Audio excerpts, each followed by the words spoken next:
ज़ाहिर बात है, आप एडवोकेट जनरल है, आपकी एक ऑफिशियल पोजीशन भी है। पहले तो ये बताइए, ये फवाद चौधरी साहब ने एक नया चैप्टर खोल दिया है। उन्होंने कहा कि इस्लामाबाद हाई कोर्ट का तो देखें सुओ मोटो का उनके पास इख्तियार नहीं है, पता नहीं किस कानून के तहत उन्होंने कर दिया, अब हमारे सामने आएगा, हम देखेंगे।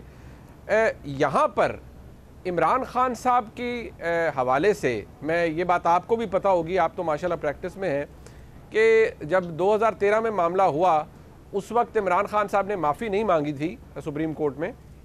अदालत का जो फैसला था उसके अंदर अदालत ने ये अलहदा बात है, एक स्टैंडर्ड बड़ा ज़बरदस्त सेट कर दिया कि इवन जो अनकंडीशनल अपॉलॉजी है वो भी कोई कंडीशन प्रेसिडेंट नहीं है नोटिस डिस्चार्ज करने के लिए या केस को ख़त्म करने के लिए। ये मुकम्मल इस्तेहकाक अदालत का है।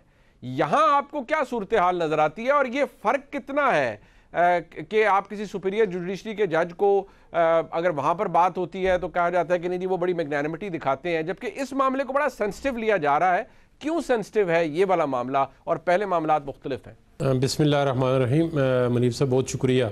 एक तो मैं इस केस के मेरिट पे नहीं बात कर जाता, क्योंकि मैं जब ये प्रोसीडिंग आगे चलती है अगर तो I am the prosecutor, because मैंने प्रोसिक्यूट करना है, तो इसके मेरिट पे नहीं जाते कि क्या होगा क्या नहीं होगा।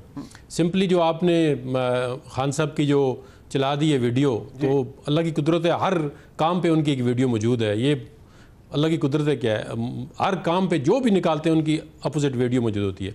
अब यही कुलिया अगर यही हम डिस्प्ले कर देंगे कोर्ट के अंदर तो केस तो इनका बन जाता है, खुद चाहते हैं कि ना हो। तो अभी कंटेम्प्ट में जो आर्डर है वो आ चुका है मेरे पास, तो उसमें इस्लामाबाद हाई कोर्ट ने ये लिखा है कि हम हमेशा जो है वो रिस्ट्रेंट शो करते हैं और हमारी जजमेंट जो होती है वो उनको हम जुडिशियसली गाइड नहीं करना चाहते कि कोई क्रिटिसिज्म ना करे। जजमेंट जो है पब्लिक प्रॉपर्टी होती है, उस पर आप कमेंट्स भी कर सकते हैं, कंस्ट्रक्टिव क्रिटिसिज्म भी कर सकते हैं। अब इस केस में थोड़ा सा डिफरेंस ये है कि ये प्रोसीडिंग हो रही थी, केस पेंडिंग था और इनको ये पता था कि केस पेंडिंग है। उसके बावजूद जो लफ्ज़ इस्तेमाल किए प्रमा फिशाई, मुझे आज मैं क्योंकि मौजूद था कोर्ट में, मुझे कोर्ट ने पूछा है कि आप हमें ये कन्विंस करें कि हम ये नोटिस इशू करें या शो काज नोटिस इशू करें। तो मैंने कहा जी अब आप शो काज नोटिस इशू करें, क्योंकि प्रमा फिशाई जो है आप इस केस बनता है, आप इस कंक्लूजन पे पहुंच चुके हैं कि show cause direct show cause notice issue किया जाए। तो वो सेक्शन 17 जो कंटेम्प्ट ऑफ कोर्ट ऑर्डिनेंस 2003 की है, उसमें प्रोसीजर डिस्क्राइब है कि ये भी डिस्क्रिप्शन है कोर्ट की कि वो कंटेम्प्ट में नोटिस इशू करें या शो काज। तो प्रमा फिशाई जो केस जो है वो स्ट्रांग है। उसकी रीज़न ये है इन्होंने थ्रेट किया है पूरे जुडिशियल सिस्टम को।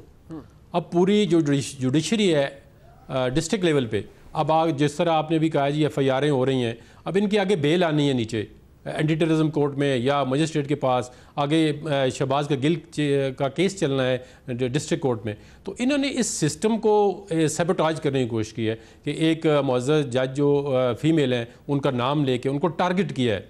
तो इसमें अब मेरे ख्याल में जो फैक्ट्स केस के हैं, इसमें एक तो जुडिशियल कंटेम्प्ट है और एक क्रिमिनल कंटेम्प्ट है।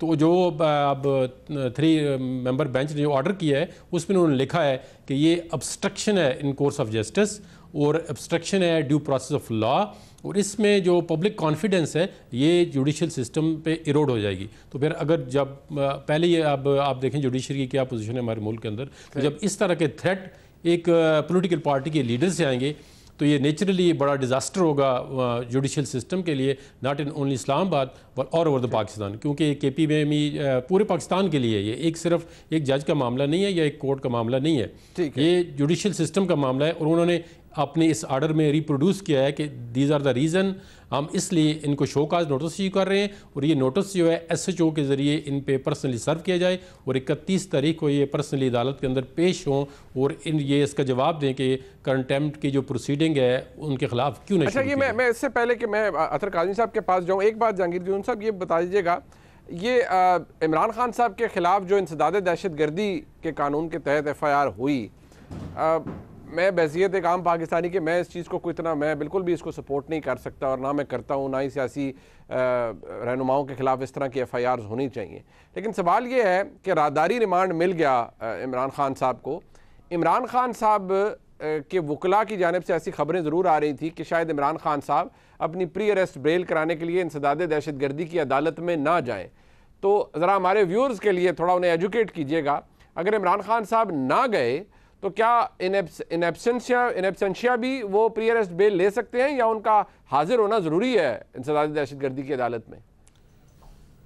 ये देखें, अब ये 2 दिन पहले जब इनको बेल मिली है तो इस पे भी सोशल मीडिया पे थोड़ा सा क्रिटिसिज्म हुआ है जी कि ख़ुद जो है वो कोर्ट में पेश नहीं हुए, और यूँ कि आजकल जो थंब होता है उसकी वेरिफिकेशन होती है कि वही बंदा जो है जिसका केस है वो उसको कोर्ट में आना ज़रूरी होता है। अब इसमें देखें कि जो बेल का कॉन्सेप्ट है, आप भी वकील हैं माशाल्लाह, डिस्क्रिशन होती है कोर्ट की कि वो बेल देती है या उसके सामने फैक्ट्स क्या हैं। तो जब उनके वकला ने कहा जी कि जो बनी गाला है वो उसको पुलिस ने इधर उधर से घेरा हुआ है तो वो बाहर नहीं आ सकते, उनको अरेस्ट किया जाता है, तो कोर्ट ने अपनी एक मतलब लीनियंट व्यू लेके कि उन्होंने कहा जी ये कोर्ट को अप्रोच करना चाहते हैं। रदारी का मतलब होता है कि उनको कोर्ट के पहुंचने तक प्रोटेक्शन दी जाए। हालांकि इस्लामाबाद में वो 1-2 घंटे में पहुंच सकते हैं, लेकिन कोर्ट ने कहा जी आपको 3 दिन का हम प्रोटेक्टिव बेल देते हैं कि आप प्रॉपर, क्योंकि प्री रेस्ट बेल तो डायरेक्ट हाई कोर्ट में बड़े रेयर केसेस में आती है। तो इन्होंने जो एंटी टेररिज्म कोर्ट है इस्लामाबाद की उसको अप्रोच करना है, वहाँ से इन्होंने प्री रेस्ट बेल लेनी है।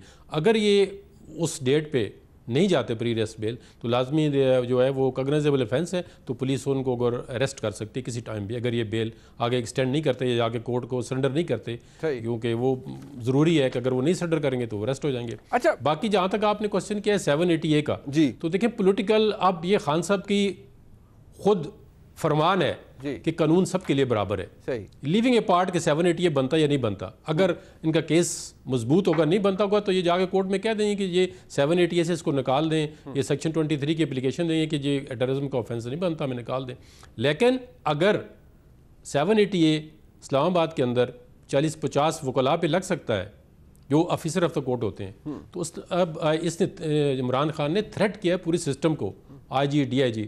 अब ये सेक्शन जो टेररिज्म की 6 है उसका सब क्लास 2 है, फिर उसके आगे सब क्लास जो है M और N है, उसमें कहते हैं कि आप किसी पब्लिक सर्वेंट को जब डेटरेंस या उसको थ्रेट करते हैं कि आप जो लॉफुल ड्यूटी परफॉर्म ना करें तो वो भी टेररिज्म की डेफिनेशन में आता है। अब इसमें आपको पता है कि एक डिटेल जजमेंट भी आ चुकी है PLD 2020 सुप्रीम कोर्ट पेज 61 कि टेररिज्म क्या होता है। उसके बाद भी FIR जो है 780 की हो रही हैं। अब कोर्ट में जाके अगर ये समझते हैं इनका केस स्ट्रांग है, 780 का नहीं बनता, तो ये आम शहरी की तरह जाएं, जमानत कराएं, अगर हो जाती है तो फाबिया, अगर नहीं होती तो ट्रायल करें। अब ये तो नहीं कि इमरान खान अगर कोई बात करें तो उन पर 780 ना लगाएं, तो एक गरीब बंदा जो है वो जरा सा नारा भी लगा दे तो 780 बराबर होना चाहिए, खुद कहते हैं ना सबके लिए बराबर होना चाहिए।